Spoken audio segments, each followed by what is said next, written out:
Tu es venu aujourd'hui nous présenter une Mitsubishi Colt, qui est de quelle année? 2009 celle-ci. Qu'est-ce qu'on retrouve d'origine comme bloc là-dessus? 1,5 litre turbo, 16 soupapes. Il sort à peu près combien de chevaux? D'origine c'est 150 chevaux pour 210 Nm de couple. Aujourd'hui avec ta préparation, tu sors combien de chevaux à peu près?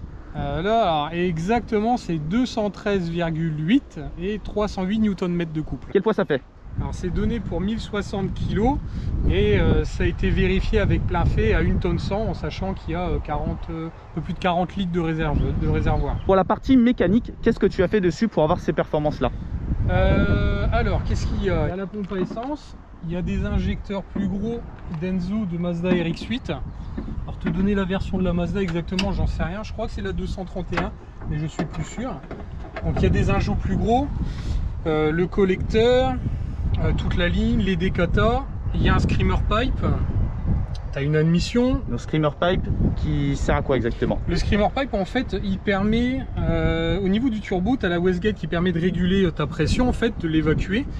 D'habitude quasiment 100% des voitures en fait la wastegate elle leur jette directement dans la ligne d'échappement. Moi ici directement je sais pas si on va bien le voir mais tu vois au niveau de la sortie du turbo tu as deux tubes. Et la wastegate en fait crache directement à l'air libre. Tu as un tuyau qui crache sous le moteur directement. Oh là là! Wow, mais c'est un truc de fou! Waouh! Qu'est-ce qu'il y a d'autre? Donc la dump, l'échangeur, tout le kit durite triple silicone en fait pour éviter qu'elle se déforme de trop avec les pressions. L'admission. Et puis après niveau mécanique c'est tout, et puis un bon mapper qui me fait une bonne carto. Qui te permet du coup de jouer avec quoi comme voiture avec ces performances là? Qu'est-ce que tu tiens?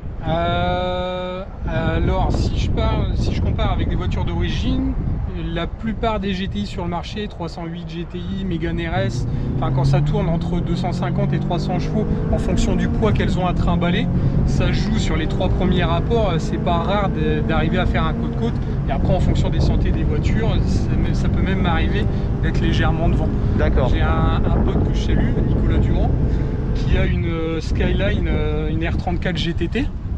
Un import Japon, mais il était bridé à 180 chevaux. J'avais déjà testé avec lui et jusque quasiment en fond de 3e, même la 4, j'avais mon capot devant lui. Ça ressemble quand même un petit peu à un slipper, enfin en quelque sorte, c'en est un. C'est clairement ça. Parce que si tu la remets avec les jantes d'origine, etc., hormis le petit logo Ralliart que de toute façon personne connaît. Alors Ralliart, qu'est-ce que c'est en fait? C'est le département en préparation de chez Mitsubishi, comme tu as AMG chez Mercedes, comme tu as Motorsport chez BMW. Ralliart en fait c'est leur filiale, leur gamme sportive. Pour terminer sur la partie mécanique, niveau ligne, qu'est-ce que tu as? C'est une ligne qui vient de chez les Rosebeef, c'est la ligne Scorpion qui est en 100% inox. C'est un montage Bolton. De toute façon quand j'ai commencé à la préparer, ce que je voulais en fait c'est pas commencer à faire des découpes, mettre des colliers Serflex et tout le merdier. Donc j'ai mis un peu de prix pour avoir de la pièce de qualité, et tout ce qui est monté c'est que de la pièce Bolton, donc c'est un petit peu cher à l'achat. Par contre c'est ultra simple à monter. Plutôt silencieux au démarrage, hein? C'est super discret, hein. Même à rouler, etc.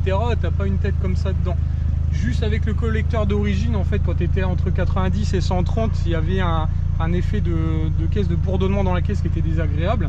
Et depuis le changement du collecteur, maintenant, c'est vraiment soft, c'est silencieux. Ouais.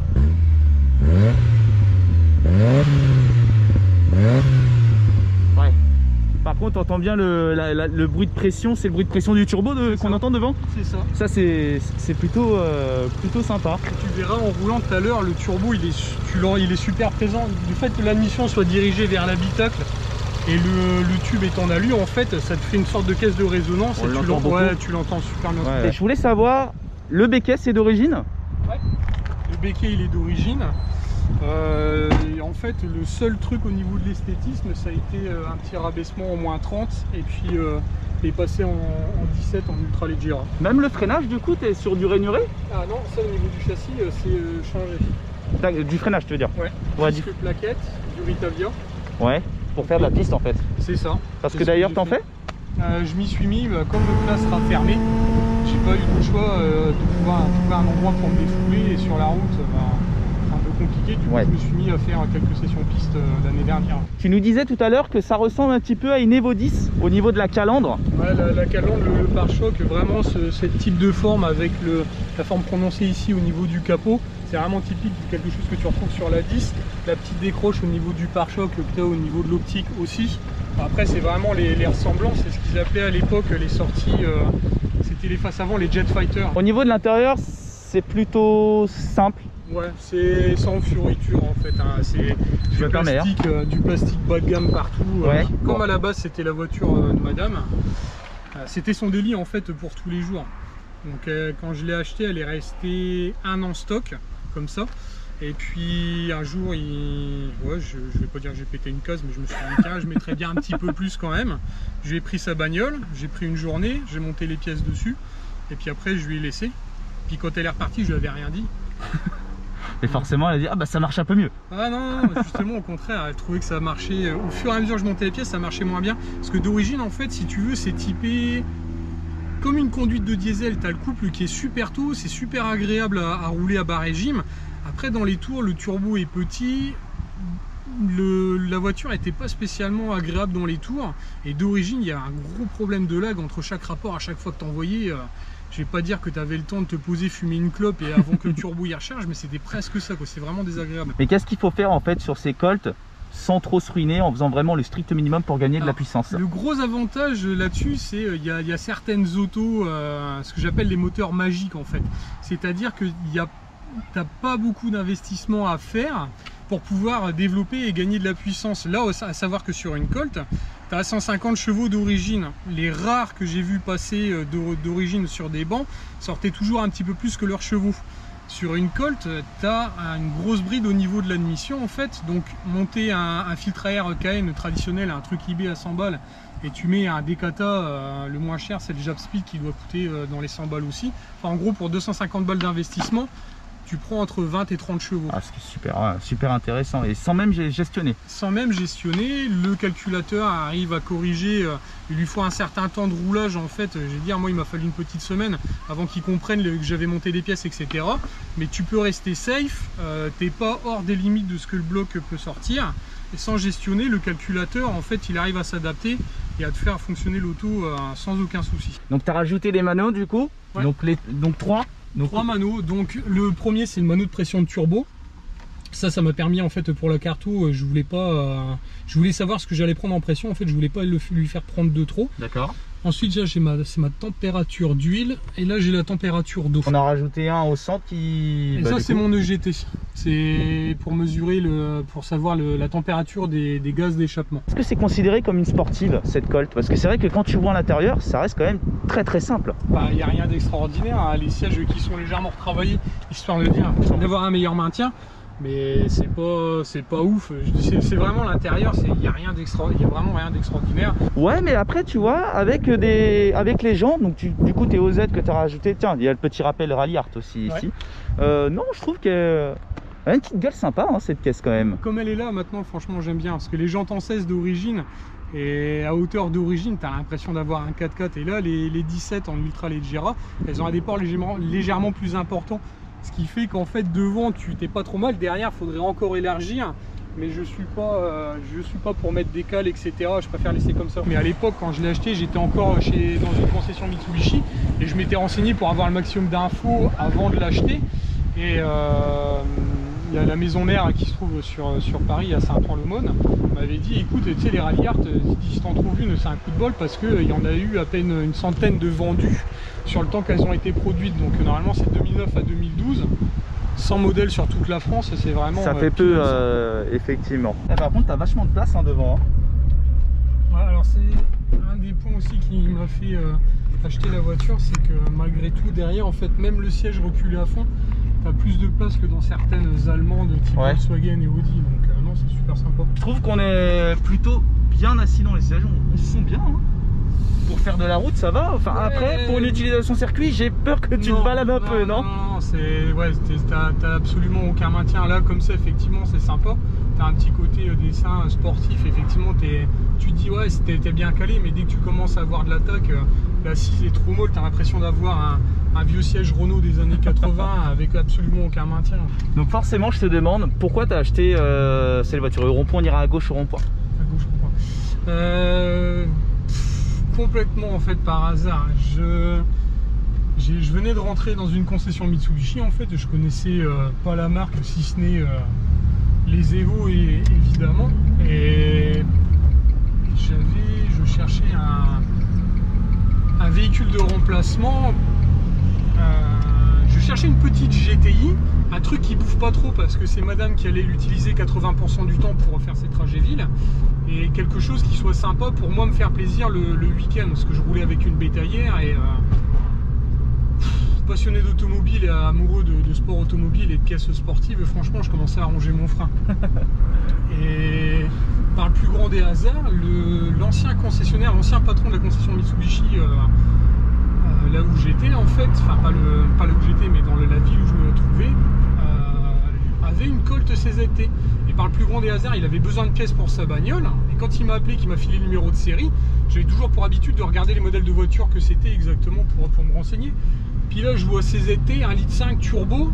Putain, je dis merde, tu sais quoi cette caisse là? Puis je le questionne, je dis c'est quoi cette caisse? Il dit que tu connais pas. Bah, je dis non, je dis dis-moi en plus. Droit en face à gauche. Il me dit bah c'est un 1,5 litre turbo, machin, ça fait 150 chevaux d'origine, mais t'as 2-3 modifs à faire, t'as vite fait de prendre des chevaux et c'est super marrant à conduire et ça envoie. Je dis oh tiens, je rentre le soir, je vais me foutre sur internet, Google, machin, je commence à rechercher. Putain, effectivement, je commence à voir les modèles de bagnole. Et puis après, je vais sur le bon coin regarder. Savoir à l'époque, quand j'ai commencé à regarder, c'était en 2015. En 2015, une Colt CZT, avec moins de 100 000 km, tu chopais ça à 3 500 €. Ah, donc c'est pas cher. Mets-toi sur la file de gauche. Donc moi, ça convenait parfaitement. Quand j'ai regardé les stats au niveau des consos, etc., à faire de la ville, tu devais tourner à 8 litres. Et en parcours ultra-urbain, tu étais sous les 7 litres. Ouais, et puis c'était aussi avec un petit gabarit, et donc facile pour la ville, pour ta femme, comme tu disais tout à l'heure. C'était exactement ça. Ça répondait en fait un petit peu aux attentes de tout le monde, en fait. C'est ça. Sauf que ma femme, elle savait pas déjà. Je cherchais ce type d'auto pour elle. J'avais rien dit parce que je savais qu'elle serait contre. Donc j'amène les trucs et après, bah, elle n'a pas d'autre choix que de faire avec. Bisous chérie. Et donc du coup surpris, et aujourd'hui tu es encore avec. Hein. Et ouais, et ensuite bah, quand sa bagnole a fini entre guillemets par rondelaine, commence à avoir trop de frais dedans, je dis bon bah écoute, on va changer. Et quand je me suis refoutu sur le bon coin pour regarder, il n'y avait plus que 3 Colt, il y avait celle-ci. Et il y avait 2 CZT, il y en avait une qui était en Savoie à 5 000 € avec dans les 150 000 bornes je crois de mémoire, et puis une autre qui était à 6 000. Ça me faisait chier, c'était pas le budget que je voulais mettre. Et puis il y avait celle-ci qui était affichée à 7 000, un peu plus de 7 000 €. Donc elle était clairement pas dans le budget que je voulais mettre, mais ça faisait un moment qu'elle était en vente et que le gars n'arrivait pas à la voir. Et pour resituer, c'était à combien de temps ça à peu près? En 2000, je voudrais pas dire, 2016, ça doit être en 2016, ouais. D'accord, donc à peu près 4 ans. Voilà, et okay. Puis le gars, je l'ai contacté, elle était dans un dépôt vente. Bah, je dis voilà, je voudrais venir voir la bagnole. Je suis descendu un vendredi après-midi dans le Jura pour aller la voir, et en fait j'y suis allé au culot. Une fois quand je suis arrivé, la bagnole, les 4 jantes elles étaient morflées, la bagnole elle était grêlée, il y avait le rétro droit qui était pété. Enfin elle était loin d'être nickel au niveau carrosserie. À la limite je m'en foutais parce que moi, comme ma femme fait que de la ville, des coups de porte etc, elle allait prendre cher. Moi ce qui m'intéressait principalement c'était la mécanique en fait. Et j'avais un carnet d'entretien, c'était une deuxième main. À l'époque quand je l'ai acheté elle avait un peu plus de 60 000 km. Et j'y suis allé au bluff en fait et j'avais payé ça 5500 balles je crois. Et aujourd'hui ça vaut combien à peu près sur un kilométrage équivalent à celui que tu as, à savoir il n'y en a pas énormément en vente. Les dernières que j'ai vues avec 100 000 km, les mecs en général ils les mettent aux alentours des 7 000 €. Aux alentours des 7 000 €, ah, ça vaut encore 7 000 € à peu près. Hein. C'est ce que ça se vend. Après réellement la côte... ça vaut dans la côte Argus, l'année dernière ou il y a 2 ans, ça coûtait encore 5 500. Pour résumer dans les grandes lignes, c'était principalement la voiture en elle-même qui t'intéressait, mais aussi le potentiel gain que tu pouvais avoir avec les préparations. Ouais, c'était vraiment clairement le potentiel gain. Moi les bagnoles en fait je les ai toujours achetées par rapport à leur mécanique. En fait moi quand j'achète une bagnole, bagnole, c'est un moteur que j'achète. Après la bagnole, si elle est dégueulasse extérieurement, j'en ai rien à foutre en fait. Le côté slippers m'amuse. Et là je savais que le 1,5 litre turbo à la base, quand j'avais cherché ça, je savais que ça pouvait prendre 180 chevaux avec très peu d'investissement. Il faut savoir qu'à l'époque, quand ils ont sorti la Colt, Mitsubishi appartenait encore à Mercedes. Et ils ont développé la Smart, la Brabus, c'était la 4x4, avec une plateforme commune, si je dis pas de bêtises, et la mécanique identique. Sauf que sur la Smart Brabus, elle sortait 177 chevaux, contre 150 dans la Colt. Ouais. Et les Grecs, qui sont très friands des Colt, quand je suis tombé sur les forums grecs en essayant de me démerder à faire des traductions, ils commencent à parler des modes 666, etc. J'ai essayé ce mode-là. Ouais, c'est marrant, en fait, ça consiste à faire 3 trous derrière ton débitmètre qui se trouve malgré tout dans la boîte à air d'origine, et ça permettait de réduire environ 50% le lag que tu avais à l'origine, tout en ayant un petit plus en termes de performance. Et moi je me rappelle, bon, à l'époque de classe, parce que tu as fait quand même pas mal de run à Clastres, on avait fait un test, je sais pas combien de chevaux tu avais sur les derniers tests qu'on avait fait. Alors le tout dernier où on avait fait un départ arrêté, que j'avais foiré ma 2, elle était dans cette config là. Il y avait la seule chose qui a changé, c'est le skimmer pipe qui a été remonté, mais ça clairement ça n'apporte pas bien, c'est vraiment juste du boucan pour la faire hurler. Ouais, bon, en tout cas ça marchait, bah là ouais, ça marchait mieux que la Clio. Je me rappelle même, je crois qu'on a fait un test, ma Clio Café c'était d'origine, mais toi tu l'étais aussi. T'étais pas très loin, hein. Le tout premier test qu'on a fait, j'étais complètement d'origine. Elle avait ses 150 chevaux, elle était encore catalysée, etc. Et malheureusement, il n'y a pas de vidéo. Et tu partais, tu me la mettais quand même quand il fallait. Et après, on a retesté ensemble en fait. Alors ça doit être celle-là. Quand je venais juste de faire la carto. Si je dis pas, non, il y a 3 tests. Il y a le premier d'origine, il y a un deuxième où j'avais monté les pièces. Elle devait sortir 180 chevaux, environ 180 chevaux. J'avais pas la carto. Ouais. Il y a le troisième où je venais de faire la carto. J'avais encore les fers accrochés au tableau de bord parce que je voulais voir si ça bougeait pas trop. Et puis après, il y a le quatrième qu'on a fait en départ arrêté. En départ arrêté, ouais, c'est vrai, où je crois que tu laisses une vitesse par terre et après tu remontes à balle. J'avais pas réussi à mettre la 2 en fait. Mais c'est vraiment impressionnant comment elle était remontée. Enfin, ça marche super bien. D'ailleurs, les rapports sont courts ou longs là-dessus? Joker, je sais pas te dire. Je sais que les 3 premiers sont franchement super bien étagés. C'est pour ça qu'à Clastres, elle allait bien, parce qu'en fait, je dirais entre guillemets long par rapport à certains qui ont des boîtes 6 avec des étagements plus courts. Parce que c'est ça qui fait surtout par rapport au GTI, j'arrive à avoiner, c'est que quand je suis encore en 3, eux, ils ont déjà envoyé la 4ème, donc le petit laps de temps qu'ils mettent à passer le rapport. Toi, t'en gagnes un déjà. Voilà, c'est ça. Mais après, une fois que tu mets la 4, ça commence à devenir dur. Ouais, ça commence à s'essouffler un peu. C'est vraiment la fin des haricots. Ouais. Ah ouais, disons qu'on entend vachement ton admission. Hein. Et tu charges, enfin, tu vois, je charge pas, je suis même pas. Mais alors, ce bruit, c'est du coup, c'est quand le moteur se gave en air ou c'est quoi? Ça. C'est le turbo en fait, c'est l'air qui aspire, c'est ça, le sifflement un peu. D'accord. Ah ouais, on entend bien. Ah ouais, ça tient la route quand même? Ça dépend. Tout d'origine, c'est pas un châssis qui aime être violenté, donc sur des petits enchaînements, c'est limite. Bon, après, il y a l'ESP qui gère super bien le truc. Après, ce qu'il faut, c'est vraiment sur des grandes courbes, etc. Tu la mets en appui, puis après, tu lui tiens le cap, sinon, ouais, c'est pas la peine. Ouais, pour voir une reprise, du coup. Oh, le bruit! Oh, c'est beau ça! Waouh! C'est quoi ce bruit de démon qu'elle fait, sans déconner? C'est avec le screamer, c'est ce que je te disais. Tu vois, depuis tout à l'heure, tu l'entends pas, elle est super discrète. Oh merde! Et puis, si t'as envie de jouer un peu. Pouah, c'est ouf le bruit, non? Mais au-delà du bruit, enfin en termes de volume, parce que ça fait du bruit, il y a vraiment beaucoup de bruit dans l'habitacle. Il est beau ce bruit. C'est le souffle en fait de la Westgate. J'ai eu du mal au début. Hein. C'est des potes qui me chauffaient ma peur et Merlin en disant ah regarde Fatal, il y a un screamer pipe qui vient de sortir, etc. J'avais ça sur les roues, c'est excellent. Je dis ouais, ils montent des vidéos. Je dis ouais putain, ça a l'air fun. Et une fois que je l'ai installé, oh j'ai dit putain, quelle connerie, qu'est-ce que j'ai fait, etc. Tu rigoles ou quoi? Bah ouais, mais sur le coup, moi j'ai pas du tout aimé ce son et il m'a fallu vraiment un certain temps avant de qu'est-ce que c'est beau, kiffer. Mais t'as l'impression qu'elle hurle et est en train de cracher ses tripes. Ah, j'adore. Franchement, j'adore. Et d'extérieur, c'est beau? C'est aussi beau que ça? Bah, j'ai ouvert, puis tiens, en plus, je me dis, elle marche pas terrible. Bah ouais, je roule avec la clim. Non, ça va, je trouve que ça marche plutôt pas mal. J'aurais du mal à te dire si ça marche mieux que moi aujourd'hui, étant donné que je suis retourne, on ira à gauche, excuse-moi. Mais non, ça marche pas mal. Moi, ce qui m'a le plus surpris, c'est le bruit que je trouve vraiment très beau. On est dans un 1,5 litre turbo 4 cylindres, c'est bien ça? C'est ça. Putain de merde, qu'est-ce que c'est beau! Il y en a d'autres qui te l'ont dit? Bah non, parce qu'il n'y a pas énormément de gens qui voient la bagnole. Après, ma peur et Merlin, ils ont dit qu'ils aimaient bien. Après, c'est marrant à entendre. Je l'avais laissé à Merlin, on était dans une portion avec des bois en fait, et il avait été roulé pour voir un petit peu, parce que je me rendais pas compte. D'extérieur, entendre, c'est sympa. D'intérieur, ouais, moi ça me plaît. C'est partagé. Oh là là!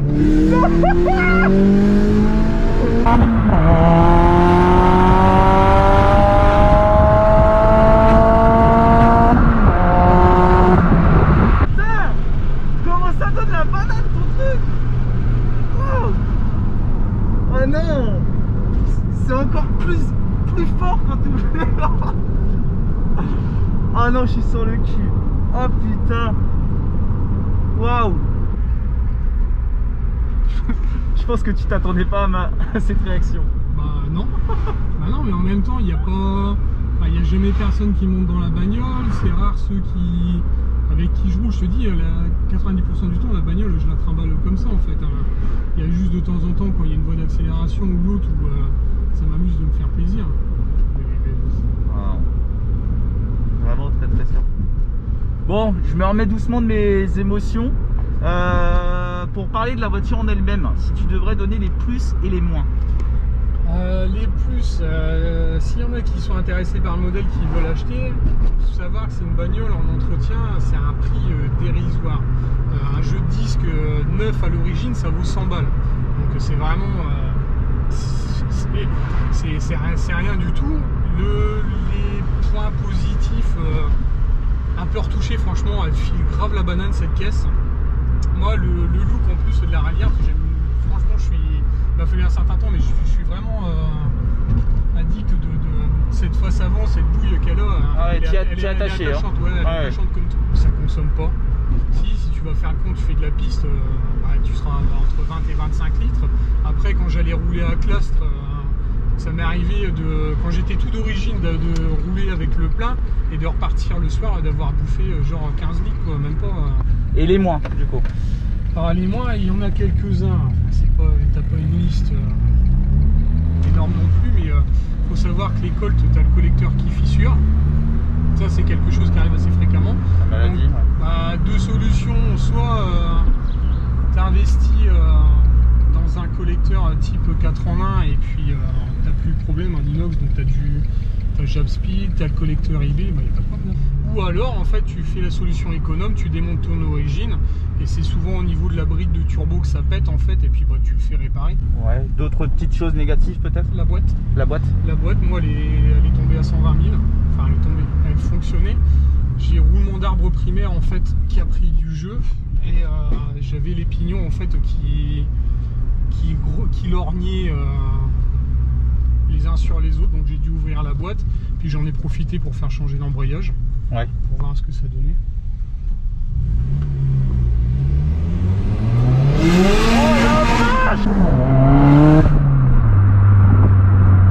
Ça fait pas partie de tes plus ce bruit?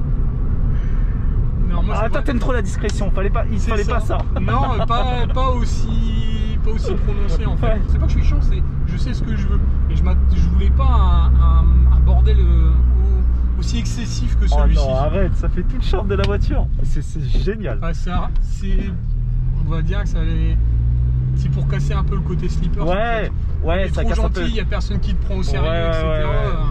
Ouais, c'est clair. En tout cas, ça impressionne. Ouais, bon, on termine sur les mois. Donc la boîte, je te disais, la boîte roulement d'arbre primaire.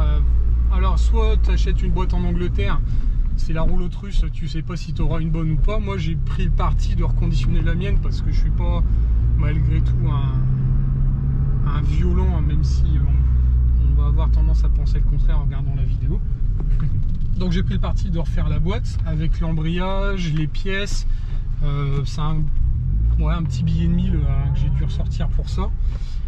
Qu'est-ce que j'ai eu d'autre? Bobines, les bobines d'allumage arrivent à un certain kilométrage, il faut les changer. Et le problème des bobines, en fait, c'est que tu as du mal à les trouver en occasion du fait que la bagnole, en fait, c'est pas spécialement énormément vendu. Et tu es bien souvent obligé de passer par l'origine chez Mitsu. Et c'est 280 balles la bobine, quoi. Niveau intérieur, ça va, ça te convient? Il n'y a pas des choses qui te manqueraient ou que t'aimes pas Je pense qu'il aurait été bien d'au moins de mettre un manneau de température d'eau, parce que t'as rien du tout au tableau de bord. Les sièges qui sont vraiment de qualité médiocre, avec le temps ils pètent là sur le côté. T'as pas une bonne assise, enfin t'as une bonne assise mais t'as pas de maintien.